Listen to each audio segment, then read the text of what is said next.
Bismillahirrahmanirrahim. Assalamualaikum warahmatullahi taala wabarakatuh. Alhamdulillahirabbil alamin wa sallallahu ala sayyidina Muhammadin wa ala alihi wa sahbihi wasallam. Amma ba'du. Update. Ya, kurang update beritanya. Ini ada Ibu Mercy ya. Ibu Mercy Sihombing yang mempermasalahkan proses Gibran menjadi wakil presiden. Begini dulu ya, kita itu sekarang jelas-jelas negara kita itu sedang dikuasai penyamun. Jelas-jelas itu. Wakil presiden kita itu inkonstitusional. Ya, saya malah menyebutkan wakil presiden kita pun begitu itu tidak rela ya. Karena ya bagaimana sesuatu yang tampil di hadapan publik dengan jabatan mentereng diangkat secara inkonstitusional tapi disebut wakil presiden. Ya mau gimana lagi? Begitulah adanya. Nah tapi pejabat-pejabat pada diam karena mereka satu paket. Kalau tidak satu paket ini sama DPR udah selesai ini seharusnya Gibran itu. Nah pada akhirnya kan harus ada cara yang lain. Jadi ini sudah penyamun lah ya. Yang legislatif, yudikatif, eksekutif itu sudah penyamun. Media sudah dibeli, oke. Tetapi perlawanan terus-terusan ada dan masih ada sedikit harapan ya, yang mana itu makin sini makin membesar karena perlawanan terus-menerus dilakukan. Meskipun keburukan, kejahatan sudah nampak betul-betul di hadapan mata, tetapi kita tidak kalah 100%, ya masih ada tenaga lah. Dan ini ditunggu, nunggu jadwal sialnya Jokowi karena yang namanya ya sama Gibran tentu jadi sini karena yang namanya pemufakatan kejahatan itu tidak akan selamanya menang. Nah baik ya, apa yang diupayakan oleh Bu Mercy Sihombing dan ini terus-menerus mendapat dukungan dari yang berupaya untuk meluruskan negara ini ya. Tadinya sendirian beliau itu, kemudian kemarin sudah muncul di Madilog. Nah sekarang bareng sama Denny Indrayana. Bagaimana perbincangannya kita saksikan. Bismillahirrahmanirrahim. Selamat sore menjelang malam ini waktu Jakarta. Saya dengan Ibu Mercy Sihombing. Halo Prof. Ya, puji Tuhan, alhamdulillah kita bisa ketemu. Saya dengan Bu Mercy merasa satu frekuensi soalnya Bu. Yes. Akhir-akhir ini kami sama-sama punya concern, perhatian dengan bagaimana etika moral hukum saya dan etika moral di bidang pendidikan ya Bu Mercy yang diotak-atik, diolah demi elektoral, demi pemenangan pemilu. Ya kita pasti tidak jauh berbicara bukan personalnya ya, bukan pribadinya, tapi akhirnya terkait dengan Mas Gibran Rakabuming Raka. Nah, kami akan sinergi nih, ya. Saya akan mengisi sisi hukumnya, Bu Mercy akan mengisi sisi pendidikannya. Saat ini Bu Mercy sedang menggugat di PT UN ya Bu, tentang surat keterangan ya. Bisa singkat Bu dijelaskan Bu? Baik, ini baik ya kolaborasi dari hukum dan pendidikan karena dua-duanya diacak-acak oleh Gibran. Jadi saat Gibran itu inkonstitusional menjadi wakil presiden, bukan hanya hukum yang dirugikan, tetapi juga pendidikan. Cek gimana ya orang kayak dia bisa jadi wakil presiden itu? Ya, jadi saya kan berlatar belakang pendidik ya Pak ya. Jadi saya melihat bahwa ada beberapa keanehan dari surat keterangan itu. Yang pertama, saya melihat bahwa surat keterangan itu tidak sama sekali menyebut ijazah. Jadi kalau dibilang surat keterangan, surat kesetaraan ijazah atau surat keterangan ijazah, itu di dalam surat itu sama sekali tidak ada. Iya, ini surat keterangan untuk sekolahnya Mas Gibran yang ada di UTS Institute Sydney, yang dijadikan dasar bahwa beliau punya pendidikan setara SMA atau SMK. Iya, SMK. Jadi itu bermasalah gitu kan Bu? Iya. Makanya digugat ke PT UN. Iya. Kenapa Bu bermasalah? Yang pertama harusnya kalau itu menjelaskan bahwa Gibran itu lulusan grade 12 dibilangnya ya, grade 12 itu berdasarkan pengalaman saya itu harusnya mengeluarkan adalah lembaga yang menyelenggarakan grade 12 itu, Betul. bukan kementerian. Dan satu lagi, saya searching ya, mungkin nanti Prof bisa bantu karena Prof lama di Australia. Kayaknya di UTS Insert gak ada grade 12 ya. Gak ada. Saya Bukan belum itu. sampai ke sana sih. Tapi Mas Roy kayaknya udah Mas Roy Iya, Suryo ya yang iya. udah ke sana. Dari Mas Roy Suryo juga kita dapat info bahwa grade 12 itu tidak ada. Dan terus yang kedua, sebenarnya itu program bahasa Inggris, belajar bahasa Inggris gitu. Matrikulasi. Makanya kita tunggu nih. Kalau Sebentar, ini permasalahan sudah diklarifikasi dengan sangat jelas oleh Bu Melani waktu itu, yang sampai kalau tidak salah yang mendapatkan tekanan juga tuh. Beberapa waktu yang lalu. Saya pertama rame-rame video saya itu masalah Gibran, permasalahan ini. Kita yang sekolah, yang pernah sekolah di luar negeri begitu ya, sistem barat, mau British, mau American begitu, ketawa ngelihat Gibran itu. dia sekolah ijazahnya mana? Yes. Kalau tidak ijazah surat keterangan lulus lah. Atau kalau yang tadi adalah kursus, sertifikat dong. Iya. Iya kan? Betul. Kalau itu kemudian disetarakan dalam tanda kutip dengan grade 12 atau SMA atau Iya. SMK, Iya. nah itu kan perlu kita cek semua kan begitu Bu. Iya. Kaitannya dengan bagaimana peraturan menterinya Bu, Ibu dengar itu, saya dengar peraturan menterinya juga diberlakukan backdated, itu gimana maksudnya? Jadi gini, kemarin kan kita pertemuan dengan di PTUN ya, pertemuan persiapan. Dengan pertemuan kedua tuh hadir tim dari Pak Menteri. Jadi Badan Hukum Kemendikdasmen gitu ya. Dia menyebutkan peraturan itu, peraturan yang dipakai adalah nomor 2 Permendikbud, sekarang Permendikdasmen nomor 24 tahun 2015. Permendikbud waktu itu 24 2015 gitu. Nah, jadi peraturan itu memang ya biasalah terinci gitu, siapa yang berhak menandatangan, terus wewenang dirjen, wewenang sekretaris dirjen gitu-gitu ya. Nah, kita cek ternyata peraturan yang disampaikan oleh pihak Kemendikbud yang Permendikbud nomor 24 2019 itu baru berlaku tanggal 8 Agustus. Padahal surat keterangannya 6 Agustus. 6 Agustus tanggalnya. Kalau 6 Agustus sekretaris dirjen sudah berwenang belum tuh menurut peraturannya? Yang saya tahu justru sebentar. Saya lost. Gimana ini? Disampaikan oleh pihak Kemendikbud yang Permendikbud nomor 24 2019 itu baru berlaku tanggal 8 Agustus. Oke. Padahal surat keterangannya 6 Agustus. 6 Agustus tanggalnya. Kalau 6 Agustus sekretaris dirjen sudah berwenang belum tuh menurut peraturannya? Yang saya tahu justru belum. Jadi itu benar-benar masih full dirjen. Ini berarti surat keterangan Mas Gibran yang keluar di tanggal 6 Agustus yang ditetapkan di Sesdirjen itu sebenarnya dasar hukumnya baru keluar dengan peraturan menteri tanggal 8. Iya, 8 Agustus. 2 hari kemudian. Itu makin, kalau betul itu makin membuat banyak keanehan ini. Aturan-aturan kita disesuaikan dengan kebutuhan pencalonan Mas Gibran. Kelihatannya gitu ya, karena semakin kita telaah gitu ya, semakin kita serius gitu. Kita melihat banyak hal-hal yang kok gini gitu. Jadi baik, ini sudah jelas ya, sudah tidak bisa disangkal berarti karena hukum tidak berlaku surut. Saat penyetaraan itu ditandatangani tanggal 6 Agustus tetapi peraturannya baru keluar tanggal 8. Ini terburu-buru ya, koordinasinya kurang. Aduh, udah dirusak. Sistem merusaknya juga rusak. Ini mah rusak double ya, merokab. Teman-teman. Ada peraturan menteri yang itu mengatakan kalau ada surat keterangan begini yang tantangan dirjen. Yes. Surat keterangan Mas Gibran itu bahwa dia setara dengan SMK itu ditandatangani sekretaris dirjen di tanggal 6 Agustus. Iya.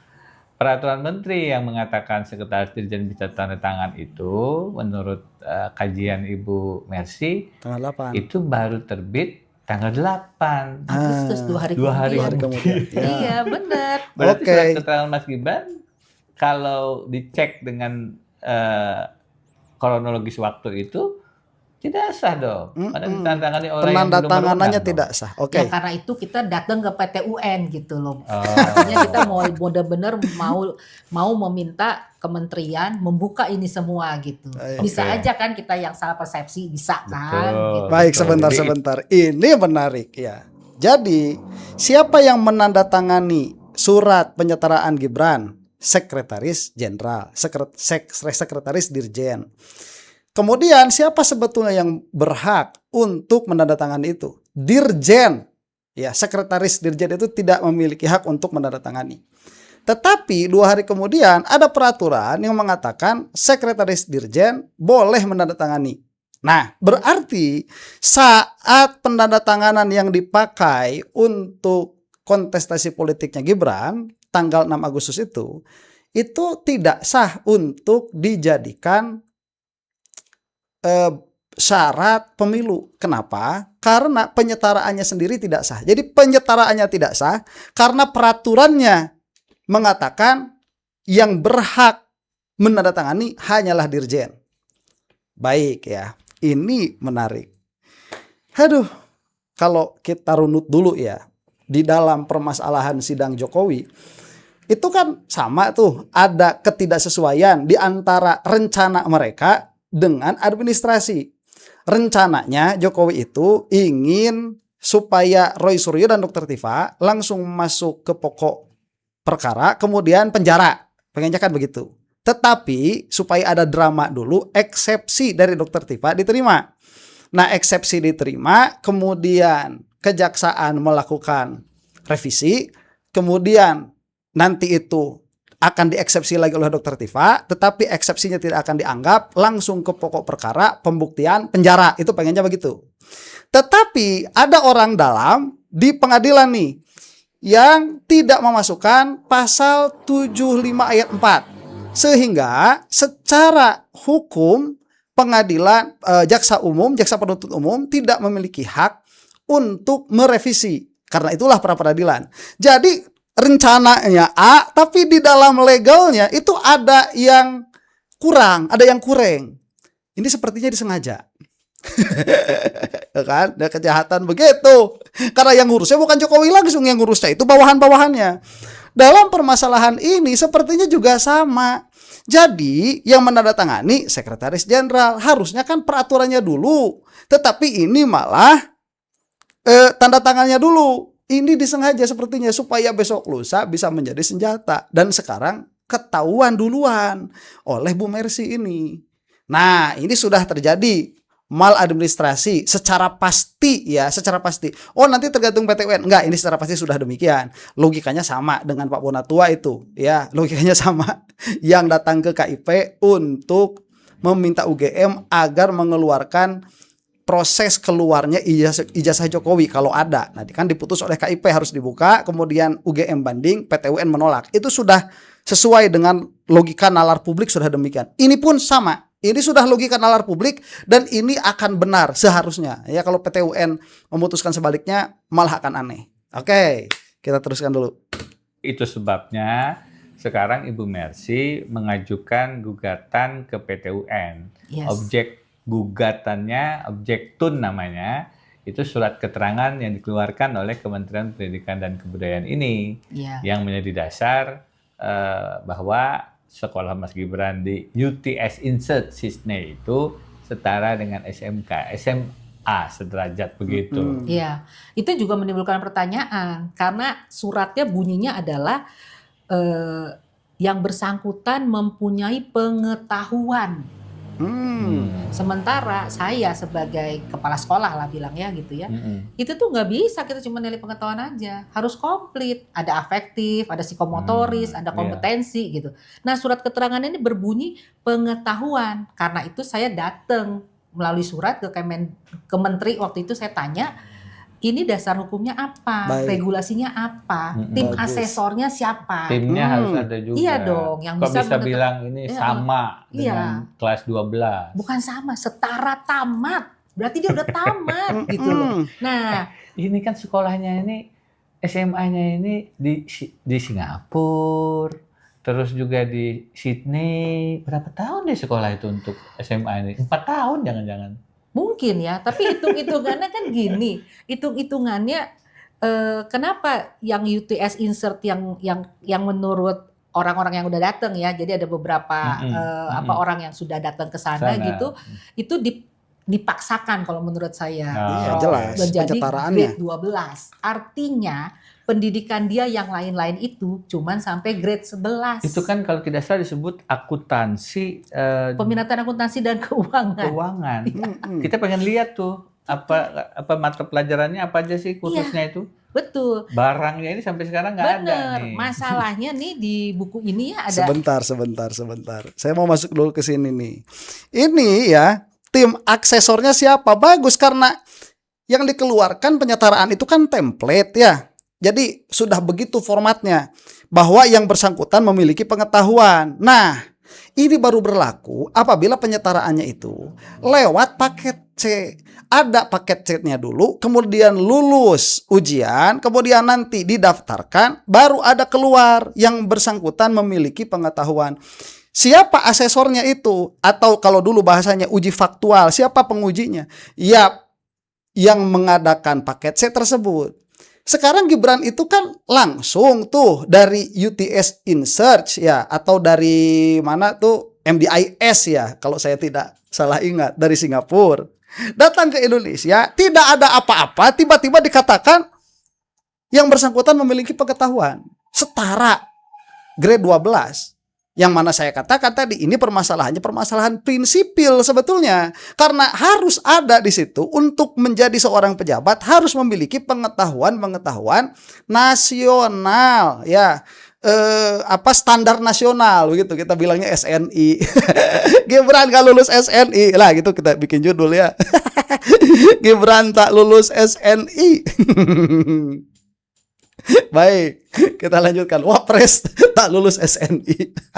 Betul. Barangnya ini sampai sekarang nggak ada nih. Masalahnya nih di buku ini ya ada tertulis ini nih. Ini Prof. beliau lagi mau bikin buku nih.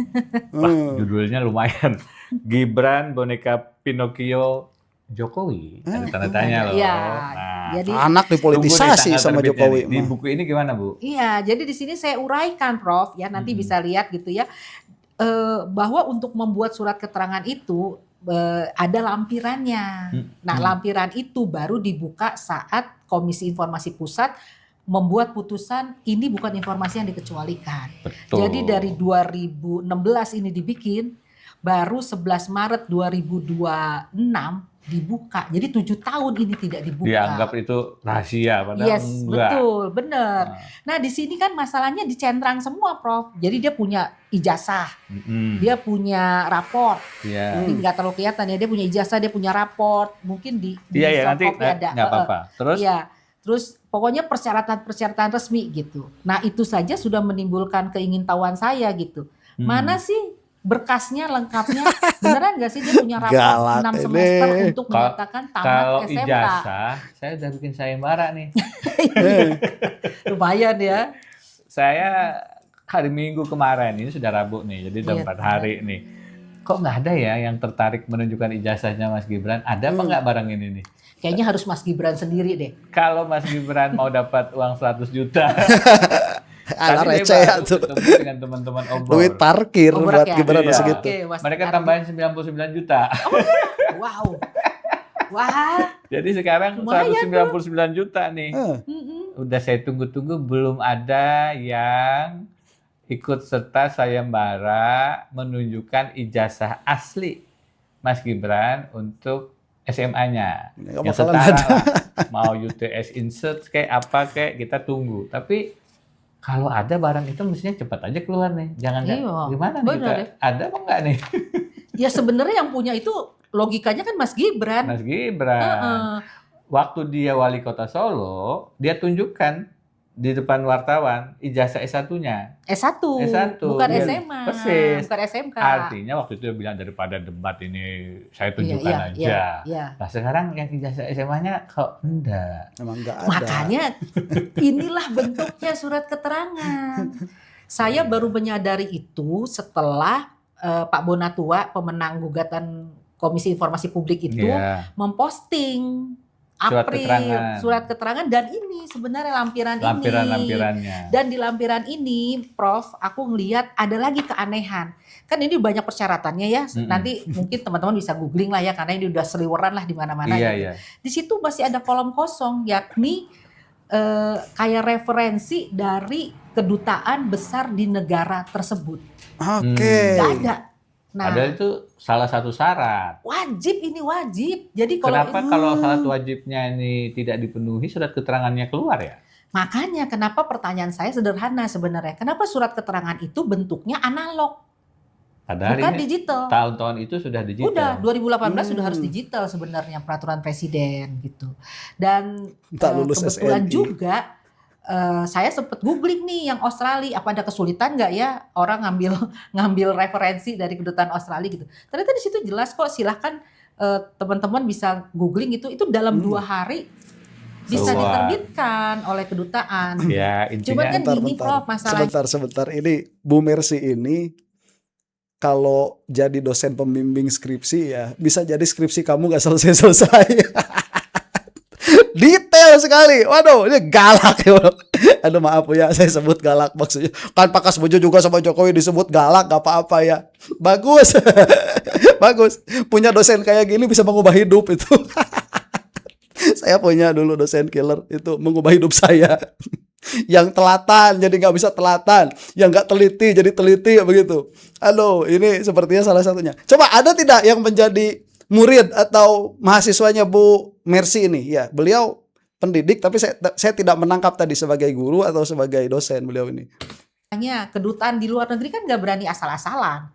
Dia berani buat surat referensi kalau satu, memang ada ijazahnya atau bilanglah sertifikatnya. Iya. Yang kedua, lembaga yang mengeluarkan mengeluarkan ijazah atau sertifikat itu benar-benar terdaftar dong di kementeriannya. Apa Iya. sih kalau di Australia apa tuh namanya, teksa apa gitu loh, Prof. Iya. Nah itu kan harus ada referensi dari situ. Nggak mungkin kedutaan berani membuat referensi, sementara ini misalnya gini, anakku sekolah di SMA, tapi aku minta referensinya SMK, itu kan udah salah. Gitu. Ini makin kesini kita makin Baik, sejenak ya. UTS InSearch itu jelas dia tidak mengeluarkan diploma, tidak pula mengeluarkan high school. Ya, kalaupun mengeluarkan diploma itu bukan high school. Harusnya kalau mau disetarakan, barang yang disetarakannya itu ya high school. Ini nggak ada. Salah.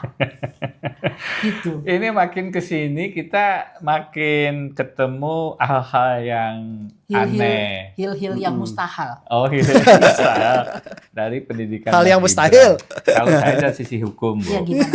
Jadi kalau Aduh, dari sisi saking hukum yang mustahilnya jadi pertama mustahil. tentu yang sudah sangat monumental, skandal putusan Paman Usman untuk ponakan Gibran. Yes, MK ya. Putusan MK nomor 90 Yes. yang skandal konstitusional luar biasa yang Betul. menyebabkan dengan minta maaf Mas Gibran sebut anak haram konstitusi kan. Iya. Di situ syarat umur diubah dari harusnya minimal 40 tahun menjadi boleh kalau pilkada pernah garis miring sedang. Iya. Sedangnya itu benar-benar didedikasikan buat Mas Gibran gitu. Nah, jadi syarat umur diubah oleh Mahkamah Konstitusi loh. Nah, Dan hakim Mahkamah Konstitusi itu kan ada yang dapat hadiah jadi duta besar. Oh, maksudnya? Kan kita tahu cuma Paman Usman aja kan. Iya, Tapi iya. kan sebenarnya yang real memutuskan itu yang saya baca nih. Saya bukan politikus loh, Prof. Iya. Itu kan ada 3 tuh sebenarnya yang Waduh. pasrah.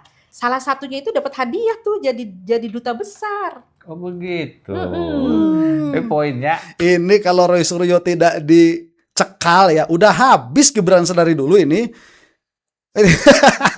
Ini bukan politikus, aksesnya terbatas. Akses Bu Mercy ini, dia hanya bacaan-bacaan begitu, tapi menemukan. Kalau saya emang gak punya kesabaran untuk meneliti sejauh itu, makanya saya reaktor saja. Begitu ada isu baru, saya reaksi. Ada isu baru, saya tidak mampu mengeluarkan isu baru. Kecuali waktu masalah Gibran ya, saya mengeluarkan yang baru karena pernah sekolah di luar negeri saja begitu. Jadi ini bahasanya menarik. Ada hakim yang kemudian dihadiahi jadi duta besar. Dan tadi apa satu lagi? Aduh lupa. Saya maunya langsung reaksi, tapi suka ada yang protes. Biarin dulu selesai ngomong. Biarin selesai ngomong, saya jadi lupa mau ngereaksi apa. Syarat umur diubah oleh lembaga yang namanya Mahkamah Konstitusi. Untuk orang yang belajar hukum tata negara, ini luka sejarah yang mendalam buat saya. Betul. Yang kedua, saya baru minggu lalu tahu bahwa KPU. ada peraturan KPU yang terbit seminggu sebelum putusan 90 Mahkamah Konstitusi. Jadi putusan MK itu 16 Oktober 2023. Di tanggal 9 Oktober 2023 dikeluarkan peraturan KPU oleh Ketua Hasyim Asyari yang sayangnya kemudian diberhentikan karena masalah asusila. Ditandatangani peraturan KPU nomor 19 tahun 2023. Diundangkan 3 hari sebelum putusan Mahkamah Konstitusi tanggal 16 Oktober. Kayaknya strategi banget ya. Di dalamnya ada pasal 18 ayat 3, Bu, yang bunyinya kurang lebih begini. Calon yang tidak bisa menunjukkan ijazah SMA atau sederajat bisa dikecualikan. Nggak harus menunjukkan kelulusan ijazah SMA-nya. Cukup menunjukkan kelulusan perguruan tingginya. Wow. Jadi kalaupun Mas Gibran nggak punya nih ijazah SMA atau sederajat, kira-kira dia tunjukkan yang ijazah S1 Bachelor of Science di University of apa itu? MDIS apa itu ya? Itu dia. MDIS. Bradford katanya, University of Bradford. Yang kerjasama dengan MDIS Singapura. Kok aturannya Mas Gibran banget gitu? Iyalah. Putusan Mahkamah Konstitusinya syarat umur sedang menjabat kepala daerah alias wali kota. Cuman dia lah ya. Mas Papres. Kemudian syarat pendidikannya kalau nggak punya ijazah SMA bisa menunjukkan S1. Ini kan salah. Kalau sudah punya S1 bukan otomatis SMA-nya benar. Betul. Iya. Bisa jadi SMA-nya nggak ada. Sehingga harusnya S1-nya malah batal. Bukan dengan adanya S1, SMA-nya pasti ada. Kembali. Bentar, sesuai dengan administrasi yang ada di Indonesia, ya, bukan keumuman. Punya teman di Kalimantan Selatan, ada kejadian, dia lagi sekolah S3, S2-nya ternyata dianggap ijazah palsu. Bukan kemudian S3-nya mengesahkan S2, enggak. S3-nya dibatalin, karena S2-nya palsu. Sama ini. Stratanya jelas ya. Peraturan KPU-nya ini harusnya tidak bisa mengesahkan SMA karena ada S1. Belum lagi S1-nya legitimasinya perlu kita double check. Ya, minimalnya itu di dalam sistem administrasi yang disyaratkan di dalamnya itu SMA atau sederajat begitu. Nah, itu kalau misalkan tadi dikatakan ini adalah Gibran banget, betul, dari Permendikbud ya ada perubahan begitu. Sesuai dengan penyetaraan Gibran. Kemudian umur cawapres ada perubahan. Kemudian orang yang memutusnya dapat hadiah, bla bla bla lah. Yang mana ya ini closing statementnya begini, bahwa seharusnya kan 3 lembaga ini saling mengawasi ya. Saya kembali ke awal tuh bahwa negara kita memang dikuasai penyamun. Semuanya penyamun ini ya, legislatif, eksekutif, yudikatif. Ini kan permasalahan yudikatif tuh si MK itu. Tetapi saat dia sudah jelas-jelas ada abuse of power di situ, malah bukan abuse of power, ada nepotisme. Eksekutif saat itu pasti bakal diam karena di situ Jokowi yang menjadi presiden.